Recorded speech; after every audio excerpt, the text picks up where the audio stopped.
মধ্যমগ্রাম বিধানসভা কি তৃণমূল কংগ্রেস ওয়াকওভার পেয়ে যেতে চলেছে? এখন এই প্রশ্নই লোকমুখে। গত 3বারের বিধায়ক আজ প্রথম প্রচারে নামলেন। মধ্যমগ্রামবাসীর পছন্দের প্রার্থী রথীন ঘোষ। তিনি বিধায়ক হওয়ার পর থেকে মধ্যমগ্রামের উন্নয়নকে প্রধান হিসেবে গুরুত্ব দিয়ে এসেছেন।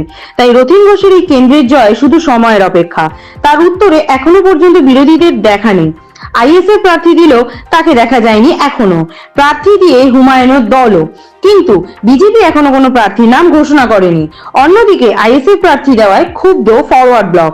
সব মিলিয়ে বাড়তি অ্যাডভান্টেজ থেকে যায় রথীন ঘোষের জন্য। এই দিন মধ্যমগ্রামে তৃণমূলের কংগ্রেস প্রার্থী রথীন ঘোষ কখনো পায়ে হেঁটে, কখনো টোটো চেপে এলাকায় ঘুরে মানুষের সাথে জনসংযোগ করলেন। এদিন মধ্যমগ্রামের 8 নম্বর ওয়ার্ড এবং 9 নম্বর ওয়ার্ডে মানুষের মধ্যে রথীন ঘোষকে ঘিরে ব্যাপক উন্মাদনা চোখে পড়ে। প্রার্থীর পদ ঘোষণার পর তিনি মানুষের মধ্যে জনসংযোগ, কর্মী সভা, এতদিন এই সব কর্মসূচি করছিলেন। আর শনিবার প্রথম পায়ে হেঁটে সুবিশাল র্যালি করলেন এলাকায়। মানুষের সুবিধা অসুবিধার কথাও শুনলেন। গত 5 বছরে যা কাজ করেছেন তারই রায় দেবে আগামী 29শে এপ্রিল। রায় রথীন ঘোষের দিকেই থাকবে বলে আশাবাদী তিনি। তাই জয় নিয়ে বিন্দুমাত্র চিন্তিত নন রথীন ঘোষ। এবং ব্যবহারের যে সারা বছর মানুষের সঙ্গে ছিলাম, আমার বিশ্বাস মানুষ আমাদের আশীর্বাদ করবে। সেই আশীর্বাদকে মাথায় নিয়ে আগামী দিনে এই বিধানসভা ক্ষেত্রে কি কাজ হবে না হবে সেটা আমরা ঠিক করব।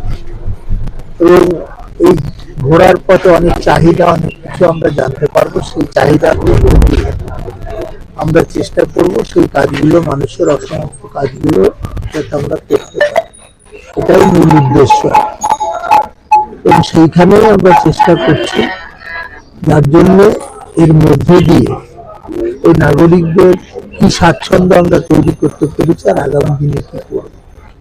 এবং মানুষের পরে আমার বিশ্বাস আছে তারা আমাদের সমর্থন করবেন। কারণ মধ্যমগ্রামে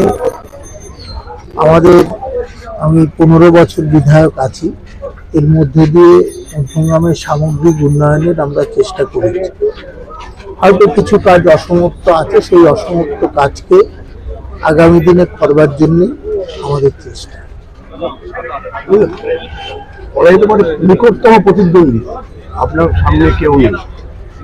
আইএসএফ যে ক্যান্ডিডেট দিয়েছেন বা প্রার্থী দিয়েছেন, সেখানে দেখা যাচ্ছে ব্লকের প্রার্থী এই অঞ্চলে, এদিকে বিজেপি এখনো প্রার্থী ঘোষণা করেনি।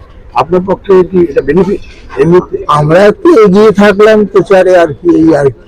বেনিফিট তো অপোজিশন না থাকলে খেলার মাঠে ভালো লাগে না। সেই অপোজিশন দেবে, নিশ্চয়ই রাজনৈতিক দল হিসেবে তারা দেবে। এবং আমার বিশ্বাস যে যেই দাঁড়ায়, যে দল থেকেই দাঁড়ায়, জয় আমাদের অবশ্যম্ভাবী। নিকটতম প্রতিদ্বন্দ্বী কাকে মনে করছেন? বিজেপি? এই মুহূর্তে তো মাঠে না নামলে বোঝা যাচ্ছে না কে নিকটতম প্রতিদ্বন্দ্বী, নামলে বোঝা যাবে।